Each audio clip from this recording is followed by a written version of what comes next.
आज जो खबर हम आपको दिखाने वाले हैं त्रिस्तरीय पंचायती राज निर्वाचन 2021 का, और जो चीज़ हम बताने वाले हैं आप बड़ी गौर से देखिएगा, बड़ी गौर से सुनिएगा। आज हम पंचायत के माननीय मुखिया जी के बारे में, जो बिहार की प्रत्येक पंचायत के 5000 लोगों की भाग्य विधाता होते हैं, मुखिया जी के बारे में कुछ आप दर्शकों को बताना चाहते हैं। और बड़ी चिंता की बात है, बड़ी दुख की बात है कि एक आम मजदूर जो दिन भर मजदूरी करेगा उसको 500 रुपया कम से कम लेबर चार्ज है, और इस हिसाब से महीने का 15,000 रुपया होता है। अगर किसी व्यक्ति को कहा जाए कि 2,500 रुपया महीने पर आपको काम करना है तो कोई भी तैयार नहीं होगा। लेकिन हमारे पंचायत के जन सेवा करने के सोच से आने वाले तमाम मुखिया प्रतिनिधि 2500 रुपया वेतन पाने के लिए हर समय तैयार हैं। और इतना ही नहीं, पिछला जो पंचायती राज चुनाव हुआ है उस चुनाव में मुखिया लोगों को जनता की सेवा जो है समर्पित भाव से करने के लिए बिहार सरकार के द्वारा एक नियम पास हुआ जिसमें उनका निर्धारित वेतन किया गया, वो मुखिया जी का वेतन 2500 रुपया किया गया कि किसी भी तरह से जनता का सेवा वो समर्पित के रूप से करेंगे। लेकिन सोचने की बात यह है कि बिहार के तमाम मुखिया जो 5 वर्ष जनता की सेवा दे चुके हैं अपने अपने पंचायत में, और उस पंचायत के तमाम लोगों से मेरा यही कहना है कि ऐसा कोई मुखिया नहीं है जो 2500 रुपया वेतन पाया होगा और ईमानदार भी होगा तो 25 लाख की संपत्ति उसके पास नहीं होगा। अगर कहीं थोड़ी सी उसने बेईमानी कर ली हो तो 2 करोड़ 1 करोड़ से कम की संपत्ति उसने 5 वर्षों में नहीं बनाया। यह लोकतंत्र के लिए अच्छा संकेत कहीं से भी नहीं कहा जाएगा। जनता से मेरा अपील है कि आप तमाम लोग उस 2500 वाले वेतन वाले मुखिया से एक सवाल जरूर करें कि आखिर ऐसा कौन सा वेतन है, किस तरह से आपको वेतन मिलता है कि 2500 रुपये हर महीने वेतन उठाकर आप जो है 25 लाख के मालिक होते हैं, 10 लाख की गाड़ी में आप घूमते हैं, और 5 साल की सेवा पूरा करने के क्रम में उनके पास कम से कम बंगला और 2-3 करोड़ रुपये कम से कम उनके पास बैंक बैलेंस भी होगा। बिहार सरकार प्रतिदिन कहती है कि आय से अधिक संपत्ति वाले की जांच होनी चाहिए। क्या बिहार में जो 5 वर्ष मुखिया प्रतिनिधि रह चुके हैं, क्या उनकी संपत्तियों की जांच होनी चाहिए या नहीं होनी चाहिए? उनके आय से अधिक संपत्ति उनके पास है या नहीं, इसका पुष्टि तो मैं नहीं करूंगा। इसका पुष्टि तो प्रत्येक पंचायत की जनता ही करेगी कि उनके जो जनप्रतिनिधि जिनको उन्होंने चुना था, ईमानदार समझ के चुना था, उनके पास 2500 रुपया वेतन पाकर कितनी संपत्ति उनके पास हुई है। फिलहाल आज हम जो है मुजफ्फरपुर जिला के कांटी विधानसभा क्षेत्र के नरसंडा में खड़े हैं, और यहाँ कुछ सामाजिक लोग भी खड़े हैं।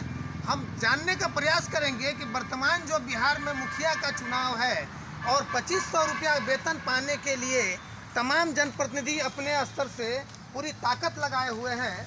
और हमारे पास एक सामाजिक कार्यकर्ता हैं, राजद के कांटी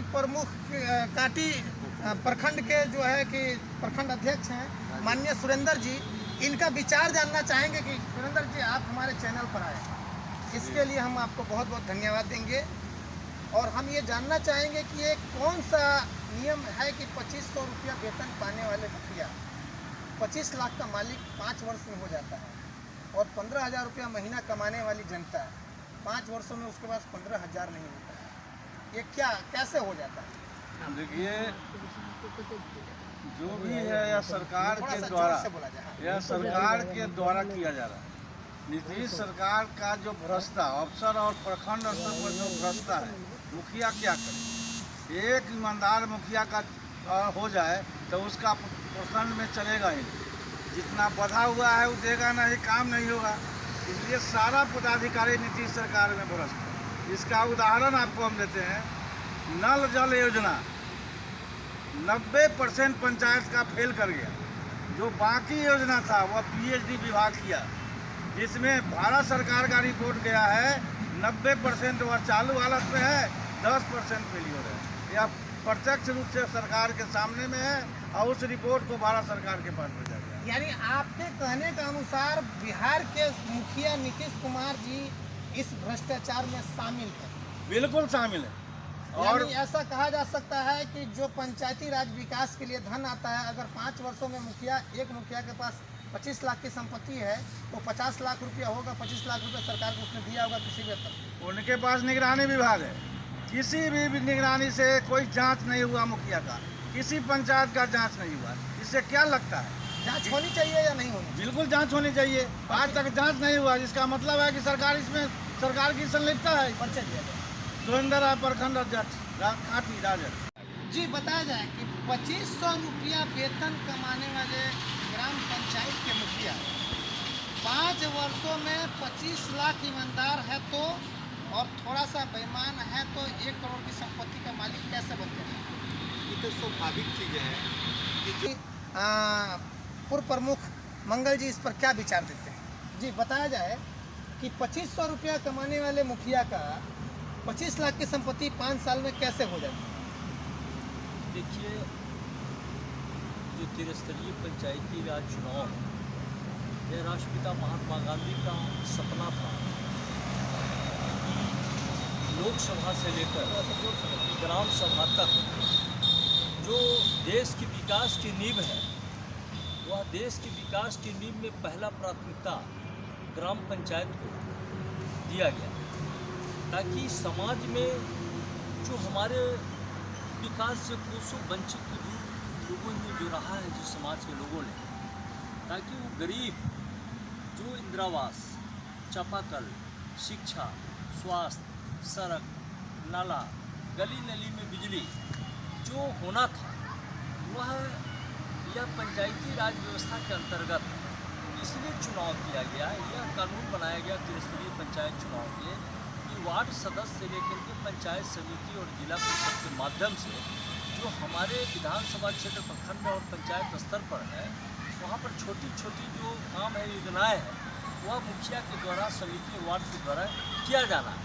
परंतु यह देश में जो परिस्थिति बन गया है, जो लोकतंत्र की हत्या हो रही है, इसमें जिम्मेवारी और जवाबदेही, इसमें जनप्रतिनिधि के साथ साथ जनता का भी संलिप्तता है।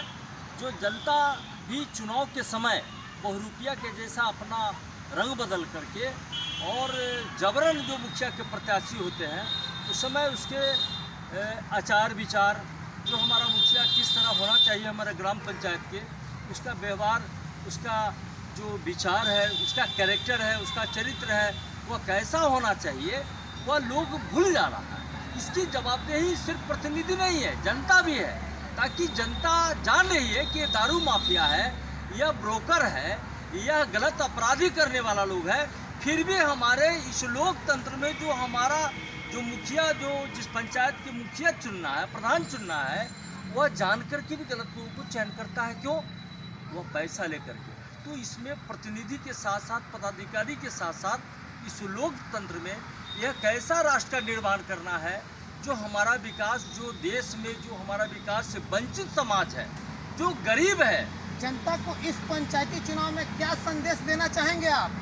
देखिए, हम तो अपील करते हैं पूरे बिहार वासी से, जनता से, कि स्वच्छ छवि के जो प्रधान हो, मुखिया हो, पंचायत समिति, जिला परिषद हो, वार्ड और पंच और सरपंच हो, बिना पैसा के चुने और इस लोकतंत्र को बचाए और राष्ट्रपिता महात्मा गांधी का जो सपना था उसको पूरा करें।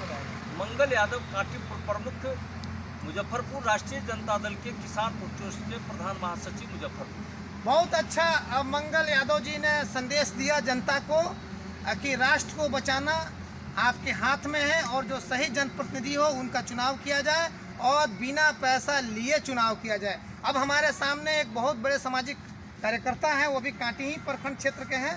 जी, बताया जाए कि 2500 रुपया वेतन कमाने वाले मुखिया का 5 वर्षों में 25 लाख कम से कम उनके पास संपत्ति कैसे हो जाती है? यहाँ बात है मुखिया का कि एक मुखिया कम से कम योजना से लेके जितने भी काम हुए, वह जल नल हो, इंदिरा आवास हो, जितने भी वर्क किए उसका भागीदारी मुखिया ने उसमें पैसा का लूट लिया और लूटने के बाद उन्होंने पदाधिकारी से मिलकर पदाधिकारियों को दिया और पदाधिकारी जो है वो नीतीश कुमार छूटे हुए पदाधिकारी को छूट देती है कि जितना लूट लो बिहार। इसलिए नीतीश जी भी एक नंबर माने घूसखोर है। अगर उनके पास CID है या निगरानी विभाग है तो जितने भी बिहार के मुखिया चुनाव जीते हुए हैं 5 साल के अंतर्गत, अभी तक चुनाव होना है, उसमें सारे आदमी पर निगरानी लगा दिया जाए, कोई मुखिया वंचित नहीं रहेगा जेल जाने से। परिचय बताया। अजय राज कांटी, प्रखंड उपाध्यक्ष राजद। अजय राज जी ने बहुत अच्छा कहा कि अगर नीतीश कुमार जी बिहार की भविष्य को सोचते हैं तो तमाम जो मुखिया 5 वर्ष जनप्रतिनिधि के रूप में सेवा दे चुके हैं उनकी संपत्ति की जांच होनी चाहिए। अब हम एक मिनट आ जाइए। बताया जाए कि 2500 रुपया कमाने वाला वेतन वाला मुखिया 5 वर्षों में कैसे 25 लाख से 1 करोड़ का मालिक हो जाता है। और योजना में घूसखोरी है, बिना कमीशन का कोई काम ही नहीं होता है, तो स्वाभाविक है कि कमीशन पर काम होगा तो मुखिया करोड़पति होना ही लेकिन मुखिया को तो आप लोग इसलिए जिताते हैं कि वो आपका सेवक है, जनता का सेवक है। जनता की सेवा करने के लिए लेकिन जाता है ऊपर तो सब भुला जाता है ना। पहले वादा भी मुखिया करता है कि हम 1 पैसा नहीं लेंगे, लेकिन जीत के जाने के बाद वही होता है जो मुखिया चाहता है। उमाशंकर यादव, कांटी, प्रखंड संयोजक। जी बताया जाए 2500 रुपया महीना कमाने वाले मुखिया का 5 वर्षों में 25 लाख कम से कम, अधिक से अधिक 1 करोड़ की संपत्ति कैसे हो जाती है? इसके यही कारण है कि लोग भ्रष्ट लोग हैं और इनका मेन मोटो आता है कैसे माने उपार्जन किया जाए पैसे को, वो कमीशन के द्वारा हो, झूठ बोल करके हो। जैसे भी कोई भी योजना अगर लागू होगा तो सोचेगा कि भाई इस योजना में हमको कितना फ़ायदा हो रहा है, अगर उसको फ़ायदा अगर होगा तो उस योजना को क्या करेगा, अभी कर्मान्वित करेगा और गलत पैसा लेगा और गलत काम करेगा। और यही कारण है कि आज 2500 कमाने वाला आदमी 2500 मंथली पाने वाला व्यक्ति क्या होता है 5 साल में 25 लाख करोड़ों का मालिक बन जाता है। जनता जो महीने का 15 से 20 हज़ार कमाती है उसके पास 5 साल में कम से कम 10,000 रुपये क्यों नहीं होता? वो तो खर्च करता है, नजायज़ आमदनी उसको है नहीं, जो मेहनत करता है मेहनत से आगे बढ़ नहीं सकता है। जब तक गलत काम नहीं करेगा, गलत मान लीजिए कोई व्यवहार नहीं करेगा और जब तक गलत नहीं करेगा तब वो पैसा उसका नहीं बढ़ सकता। क्या संदेश देना चाहेंगे इस चुनाव में जनता को? मैं तो यही चाहूँगा कि कम से कम जो हमारा जनप्रतिनिधि हो स्वच्छ छवि का हो, ईमानदार हो। क्या मुखिया की संपत्ति की जांच होनी चाहिए? 100% होनी चाहिए। नजायज पैसा कमाया है उसका तो जांच होना ही चाहिए। जो आखिर पैसा कहाँ से आया? जो वो मुखिया 5 वर्ष लूटे हैं जनता को, अगर फिर भी वो इस बार चुनाव लड़ रहे हैं हाँ। तो वैसे मुखिया और जनता को क्या संदेश देना चाहेंगे? संदेश यही देंगे कि एक बार तुमने गलती करके उसको चुन लिया, दोबारा कभी इतना बड़ा गलती नहीं की। जनता को क्या संदेश देंगे? जनता को वही कहेंगे ऐसे ईमानदार को आदमी को, बेईमान को नहीं। आपने अभी देखा कि यहाँ बैठे तमाम सामाजिक लोगों से हमने बयान लिया। GE न्यूज़ जो है इस खबर को पूरी बारीकी से दिखाया है और बिहार की त्रिस्तरीय पंचायती राज 2021 का चुनाव प्रारंभ है। जनता से अपील किया गया है और बिहार के सम्राट जो है माननीय नीतीश कुमार जी, उनसे भी लोगों ने आग्रह किया है कि आप अगर ईमानदार हैं तो तमाम मुखिया की संपत्ति की जांच करवाएं। और जनता से भी लोगों ने अपील किया है कि जिन्होंने 5 वर्ष आपके हक अधिकार का हत्या किया है, आपके साथ फ्रॉड किया है, आपकी संपत्ति और आपके अधिकार को लूट खसोट किया है, वैसे लोगों को चुनाव में सबक सिखाएं और निर्मल पंचायत स्वच्छ भारत के निर्माण करने के लिए